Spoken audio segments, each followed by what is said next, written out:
Good evening, listeners. On these hot, hot summer nights, when you're lying in bed and can't sleep, what better way to while away the time than just to listen to some scary, scary stories. I hope you enjoy these listeners as much as I did. And as ever, I'm Ramblingramm, presenting you with some new tales. YouTube Deep Dive by Cybernix. I work for a company that produces gatekeeping software for internet browsers. You know the kind of thing? Programs for parents who are concerned enough to want to prevent little Billy or Mandy from seeing something that they aren't properly equipped to understand, but who are too busy or lazy to keep an eye out themselves. Our program checks out what's inappropriate, lets you set filters based on content, then slams a password protect on those pages. Sorted. I never really understood the technical side of the operation. I am not a programmer. No, my job is probably the worst in the company. I'm a YouTube deep diver. Picture the scene. It's a long car trip. Kids are a nightmare. So you hand them a phone with some Peppa Pig videos open on YouTube. Autoplay does its thing. After an hour or so, your kids are watching dissection videos, or one of those creepy pasta channels, or the horrific horror crap of some nutjob. Now, I know YouTube has filters for that kind of thing, but if those were totally reliable, well, I wouldn't have a job. That's the scary fantasy we're marketed on. Of course, that's not really what happens. Although there is some odd shit out there. That's getting ahead of myself. I bet everyone reading this is familiar with YouTube's autoplay weirdness. Somewhere in the algorithm are some odd quirks that can choose which video you're watching next. Mostly it's related content, at least tangentially, but sometimes there's a real curveball in the system. Have you ever fallen asleep watching YouTube and woken up on some weird-ass video that defies explanation as to how you got there? That's what I'm talking about. Anyway, that's my job. As a YouTube deep diver, I put on an appropriate video for kids and leave the autoplay running. If it goes somewhere that's inappropriate, and that the app hasn't already blocked, we drop it in one of two folders. Amber for stuff that's inappropriate for children, or red for stuff that's illegal or pornographic. I send those folders up the line at the end of the shift, and presumably someone who knows what they're doing adds them to the next app update. I'm not going to lie or paint this as anything other than what it is. My job is boring, repetitive, numbing. I can't tell you how many times I've already been exposed to the Baby Shark song. Doop-doo-dee-doo. Or the special hell that is the Finger Family videos. And you'll always come across a Finger Family video. Those things are a plague. Most of the stuff that winds up in the Amber folder is about 10 videos deep. A supercut of Peppa Pig just screaming in abject horror, or homemade Paw Patrol animation that crosses into inappropriate territory. That kind of stuff is put out by pranksters just to spice up my tedium with a dose of strange. Every so often you get what my colleagues call a wild card, an unrelated video that pops into the autoplay. They're almost universally something from that part of YouTube. Weird experimental shorts, or college projects designed to show everyone how deep the creator is. One notable occasion I found a video where a woman takes her head off and replaces it with another. The vid ends with a close-up of the head in the bin. I checked the channel it was from and they were all variations on that theme. Weird, bit unsettling, but nothing graphic or illegal. Into the amber folder with you. But hey, I know the internet, and I know what people want to see. What goes in the red folder? Am I right? Truth is, that red folder doesn't see a lot of use. YouTube has its own systems for preventing illegal videos happening, and usually they're well on the case before anyone from a third-party nanny hat team gets there. Plus, any of that stuff might be there tends not to get picked up by the autoplay feature from kids' videos. Occasionally we come across something that encourages kids to give out personal information, or navigate to dark websites, but generally it doesn't happen. I'm an internet nanny, not some kind of YouTube vigilante.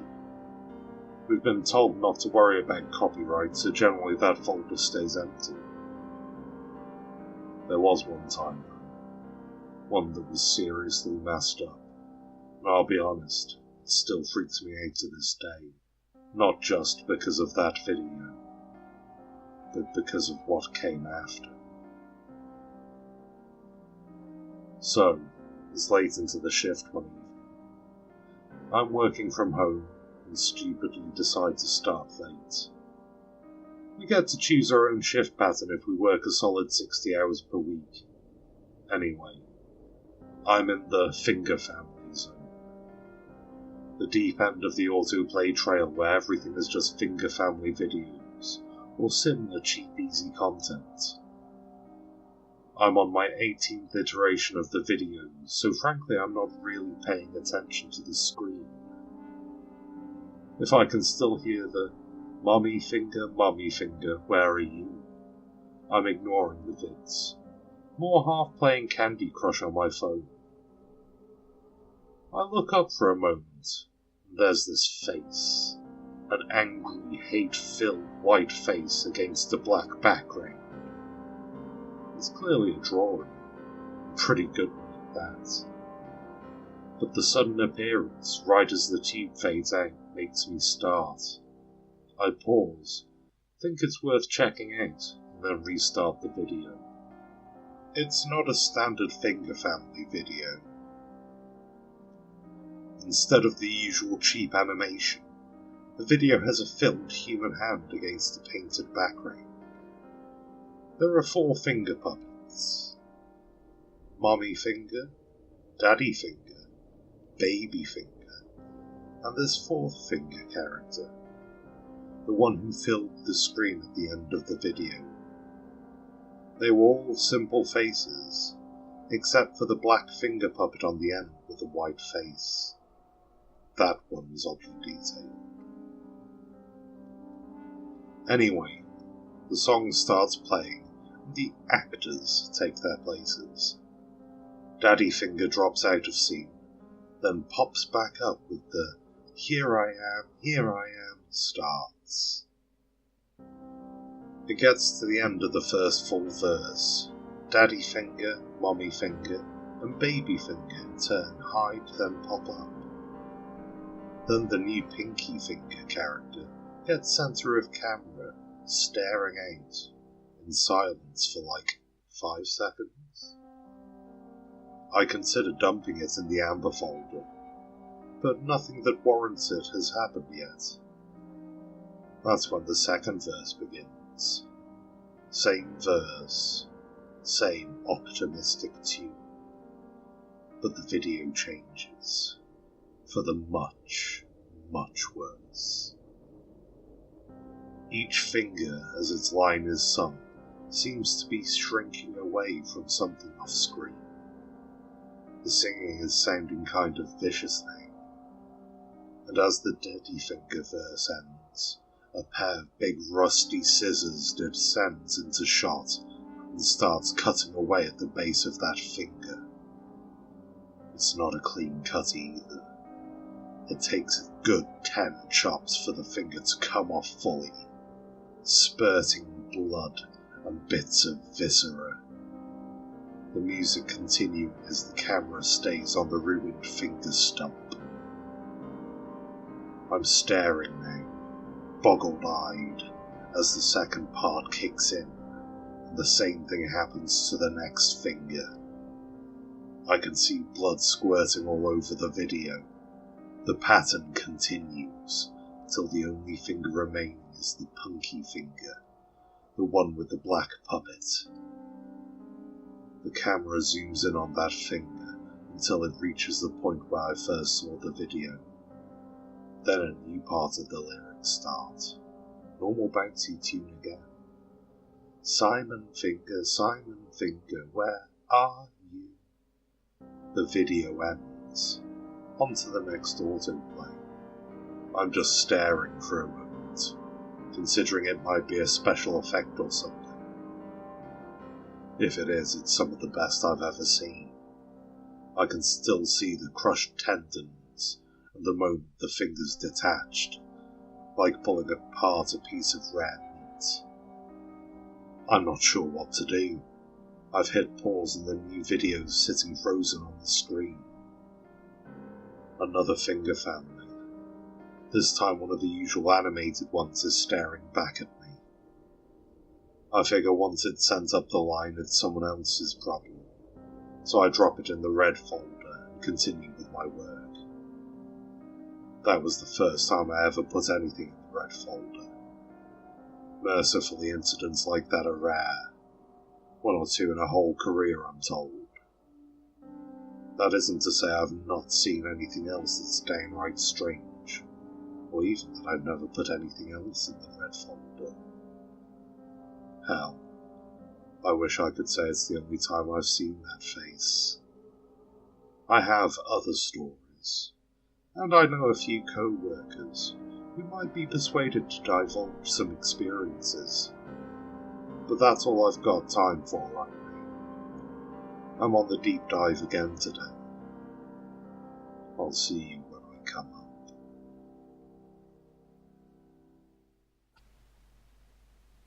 YouTube Deep Dive Part 2 by Cybernix. Okay, so before I go on with more of my YouTube Deep Dive stories, I just want to share something a bit odd. Odd comes with the job, obviously. When you navigate a site that consists of user-created video content, you'll see a lot of odd. Hell, that's what these little slice-of-life stories are about. The odd stuff I've seen on YouTube and some other sites we nanny, or bits that colleagues have shared with me. You must understand that I work from home mostly. As I mentioned before, my company is lax on supervision if you put in the hours. I have a few friends who work in the company, but it's mainly people I put onto the job, people I knew beforehand. In the whole time I've worked for these guys, I've received exactly 3 direct messages from the company. One of them was my welcome and induction, the other responses for requests for holiday time. Apart from the usual work memos and Christmas messages, the only thing I've gotten from the company is the paycheck at the end of the month. So that's why I thought it was strange when I received a direct email from my line manager. It was a normal work message, the actual point buried at the end of a couple of paragraphs about how great a job I was doing, and how much the company values my high-quality work. Bullshit. Any moron could do this job. I'm a little concerned about the video you flagged in your red folder last month. No shit. So was I. I still couldn't quite shake that face out of my memory.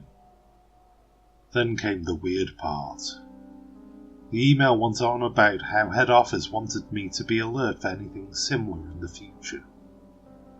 I was told to open a new black folder and drop the video in there.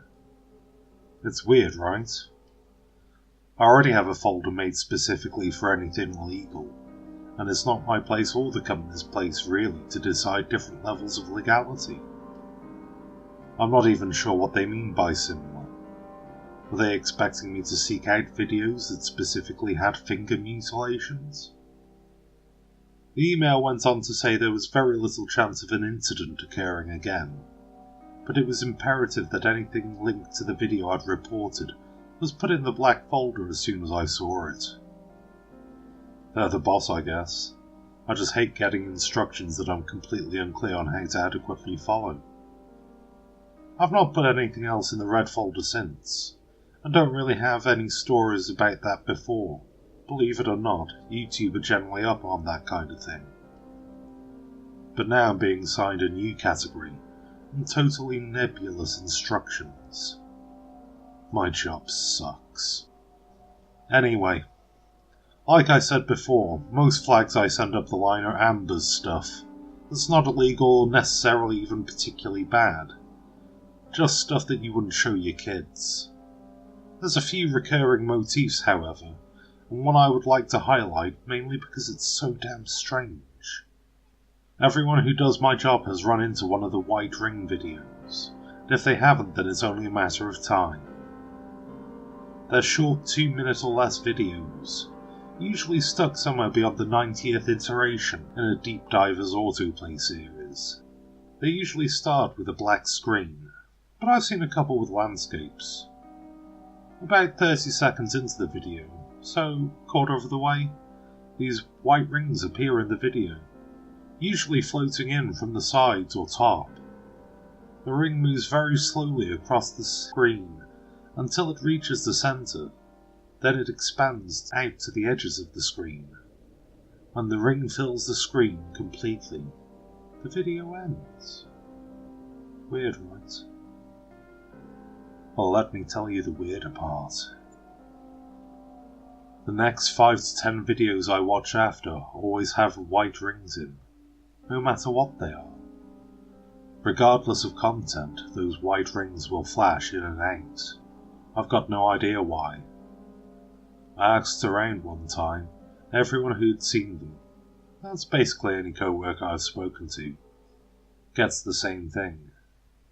No less than 5, no more than 10.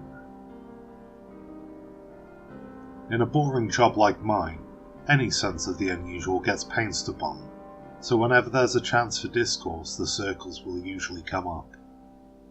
Everyone has a theory, ranging from undisclosed YouTube test patterns to hackers to bizarro supernatural explanations. I don't believe in ghosts or demons, but there are a couple of compelling factors about the videos that seems to point to something outside the normal quirks in the YouTube algorithm. The weirdest being that, outside of my profession, I've not heard of anyone seeing one.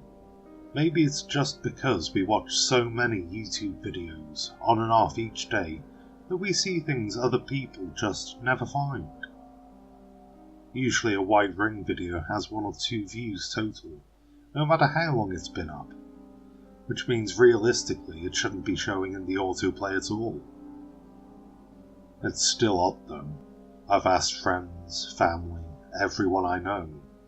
It's such a hot topic of conversation at work that it just winds up slipping into social conversations in that manner that work stuff does. Like a retail worker who winds up being stiffly formal around their friends because their jobs condition them to it. I think I must have had this conversation with everyone I see on a regular basis, and a few times with out-of-town visitors and distant cousins. No one who doesn't work in my section has seen them, yet almost everyone who does has. I've not had a chance to chase down anyone from any other agencies that do my kind of work, so I don't know if it's just my company. A hacker prank directed at us? Maybe it's one of the other deep divers fucking with our algorithm. I'm not sure how you manage that. As I mentioned before, none of us are programmers, just screen jockeys. Our job is to look at and screen nanny content. So there you have it, another weird ass thing about being a YouTube deep diver. We don't even flag white-ring videos. There's nothing harmful about them, but hell, they're deeply odd. I'm going to ask around my colleagues, see if I can't drum up some fun amber or even a red for you guys for next time. It's not something we're really supposed to do, share work like this, but I very much doubt anyone from work is going to see this. I'll keep you updated on my deep dives too, see if there's anything going in the spooky black folder. Until next week. Well, listeners, I sincerely hope you enjoyed the tales that I've brought you this evening. It would be a great pleasure to me if you would like, comment, and subscribe, if you're not already a subscriber. And please, please wait for me to bring you more tales, to alter your perception of how the world may really be. This is Ramblingramm, signing off. Good night, listeners, and sweet dreams.